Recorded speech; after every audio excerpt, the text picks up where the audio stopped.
Let's talk a little bit about your theme this year. It's called What's Next. Why what's next and what is next?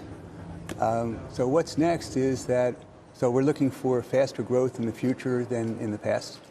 But what's next is the... Faster growth for the economy, faster growth for the stock market. What do you mean? Economy. And what I think is that when you think about the turmoil that's taking place in the stock market now and everyone is afraid, that's, and people have higher amounts of cash than they've ever had before, and in Europe they have negative interest rates. People are so concerned. There's 18 central banks can't agree on what to do there. The interest rates in the United States have been going down of late. So the way I think about it is that the fear is evident.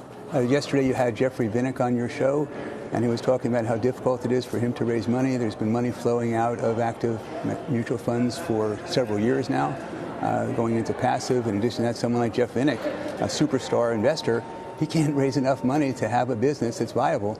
So it just shows you how concerned people are about the economy and how concerned they are about investing. They've done well for 11 years.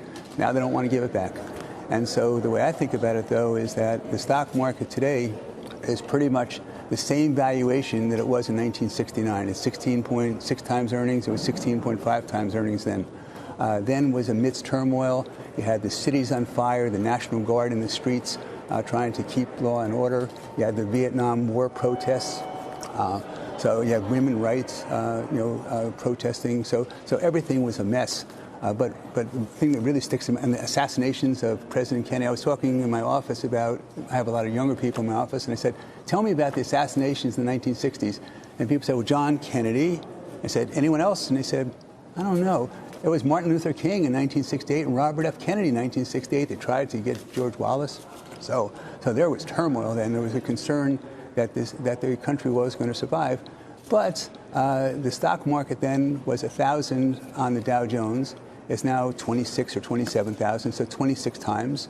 The economy then was 850 billion. It's now 21.3 trillion. That's up 25 times.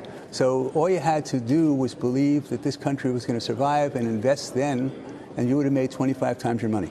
And so I think that what's going to happen in the next 50 years, of course, I'll be 126 by then, and you can reach me at barronfunds.com. They will know where I am. But I'm thinking about the next 50 years is going to be similar to the last 50 years. That would be 25 times your money if you invest now. And even better is that interest rates today are 1.5%, 1.6% for 10 years. They're normally 4.5% for 10 years. You have platform investments now. So it used to be when I was young and you wanted to make money, you'd build a factory for $1 million or a hotel, and then maybe you'd make 100,000 or 150,000 after you take the risk of putting up $1 million. And but now you've come into a capital light business. Mm-hmm. You have technology, so therefore other people are giving you money, writing it off. You have a platform that you built. You could be a licensor, or people could be using your business in the cloud. And then all of a sudden you start getting revenues, and that revenue gives you 70, 80, 90% margin. That's worth more than earnings per share company. Without having to put up the capital, yeah, people finance risk on for some of these things too. So you can do it. Exactly. So it's capital light, low interest rates, and the technology. So technology is making businesses grow faster, because and also it's making their costs be lower, and then knowledge. Knowledge is growing at the fastest pace that it's ever grown. And it used to be 100 years ago that knowledge doubled every 100 years. And then after World War II, it was every 25 years. And now it's every 18 months. And with the Internet of Things, knowledge is going to double, according to IBM, every 8 hours or 12 hours. Knowledge, humankind. I love what you're saying, Ron. But when you look at our growth that we've seen to this point, a lot of people say our economy is just stuck in a slower growth economy. We're never going to be able to grow at a faster pace. We've seen it pick up a little bit over the last several years.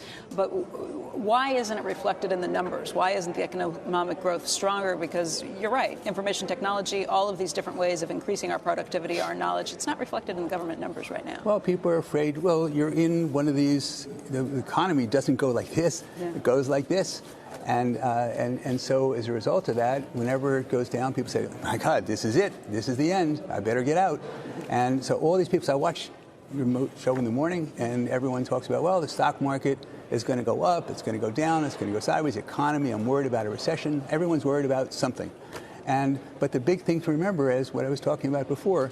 If you invested amidst turmoil in 1969, you would have made 25 times your money. I think the 6.5% annual growth is going to continue on average for the next 50 years, at least. And then what that means is that Dow Jones, which is now 26 or 27,000, up 25 times, that's 650,000 on the Dow. So when people talk about, and the economy, which is 21 trillion, it'll be 500 trillion. So basically, when people talk about, well, the economy's a little slower, the stock market, I think it's going to go down 1,000 points or 500 points or 100 points.